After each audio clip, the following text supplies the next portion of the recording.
The Billy Joe Rubideoux Bobby Jean Song Contest, William Hovey Smith, 2016. I'm the author of Backyard Deer Hunting and also the owner of a new company, Hovey's Knives of China. Now, we also have a function in producing custom-made Billy Joe Rubideoux knives, which you will hear more about right now. I'm Hovey Smith, the backyard sportsman, and also the owner of a new company, Hovey's Knives of China. And we also produce a Billy Joe Rubideoux line of knives. And today, I'd like to tell you about Billy Joe and how this line of knives originated. Billy Joe is a Cajun, and he was born in Plaquemine Parish on the lower end of the Louisiana Delta, down below Lafitte, Louisiana. Not Lafayette, but Lafitte. Lafitte is where the road runs out.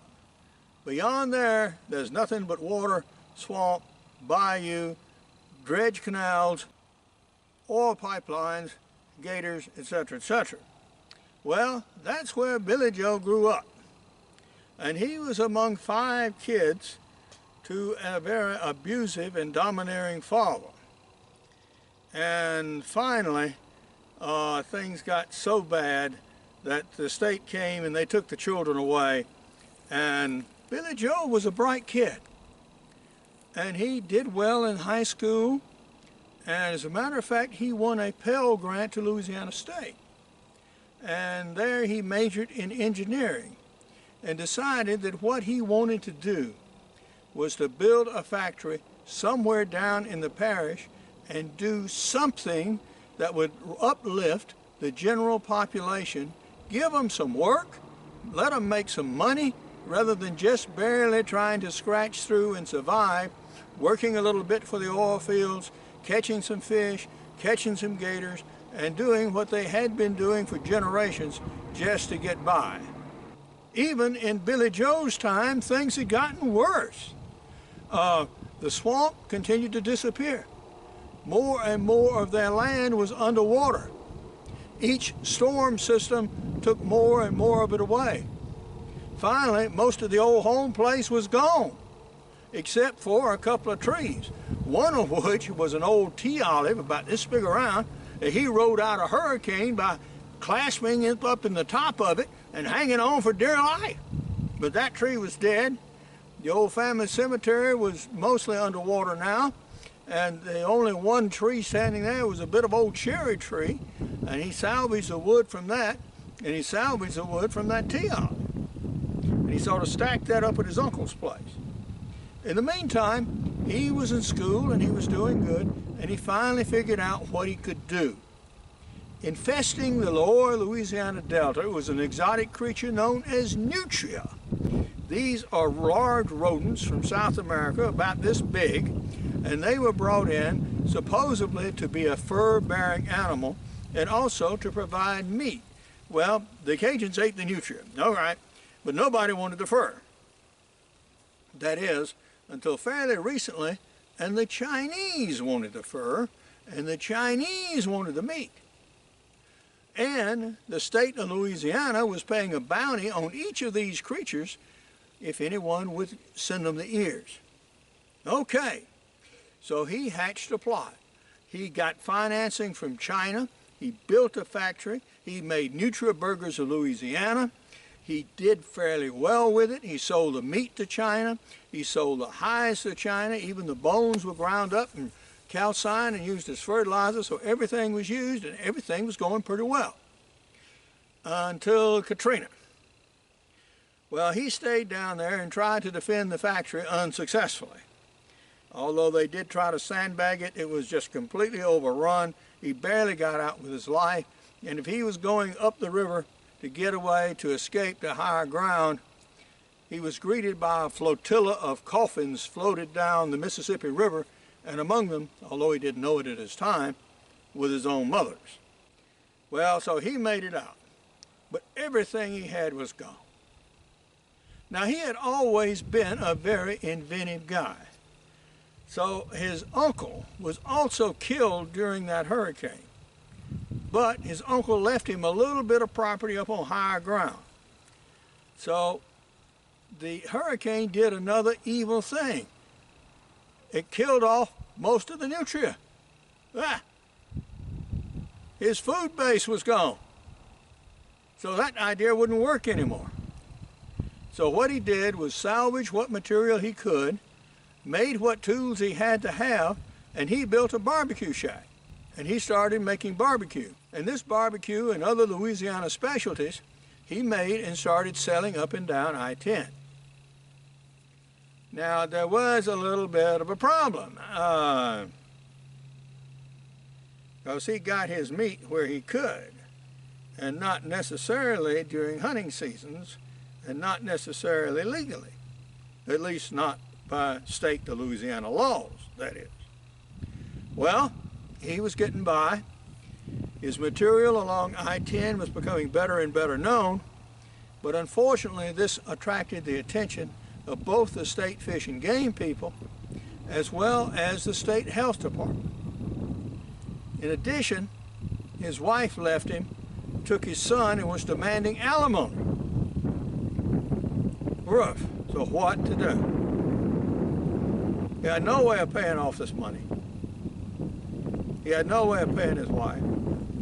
Everybody was hounding him. Everybody was on his case. He'd been trying to do good for everybody, but it just failed despite his best efforts. So what he did was he sold everything he had. He got a stack of money. He put it on the table. He took one of his homemade knives. He plunged it through the top. He took a pirogue. He took a Bible. He took a pistol. And he took a bottle of rum and a pole, and he went out in the bayou. And he was never heard from again.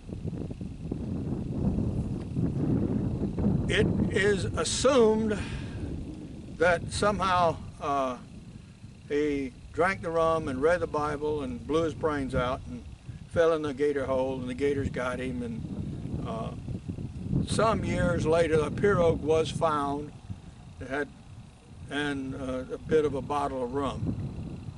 So that was all that remains of Billy Joe.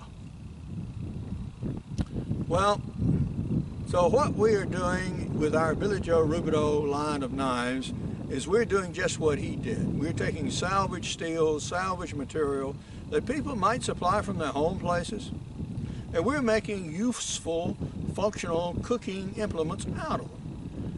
We made a chef knife out of an old scythe. Also a bread knife. Also a little paring knife.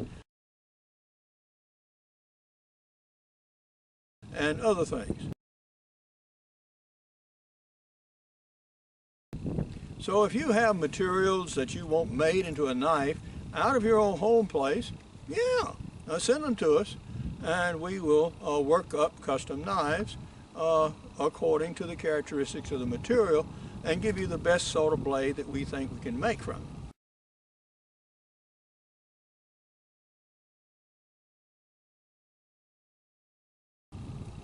Now, in addition, I have a contest going that goes from now until May 15, 2017. So if you're hearing this before then, if you're a songwriter and performer, make a song, make a CD, and send it to me. The prize is $500. And then, if you have enough material, we'll even cut a CD album. Yeah. We'll record this, others of your song, enough to make about a 30-minute CD. We'll do it through CD Baby, and we'll cut you an album. If it sells, if we can get royalties on these individual songs, then in addition, we'll split the royalties.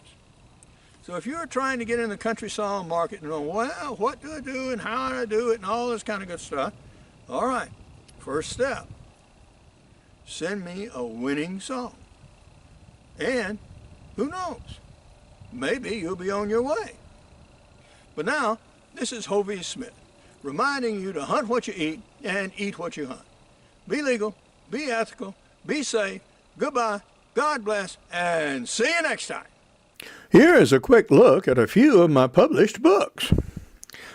The song must be titled The Ballad of Billy Joe Rubideoux, and it can be country, rock and roll, or any other type of material, so long as it has lyrics, tells a story, and mentions the use of his knife. Now, when you have your song ready, there is an address when you can write me by email, and I'll give you instructions for mailing it.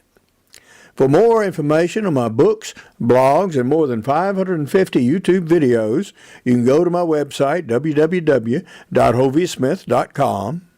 Good hunting and good eating from the outdoors.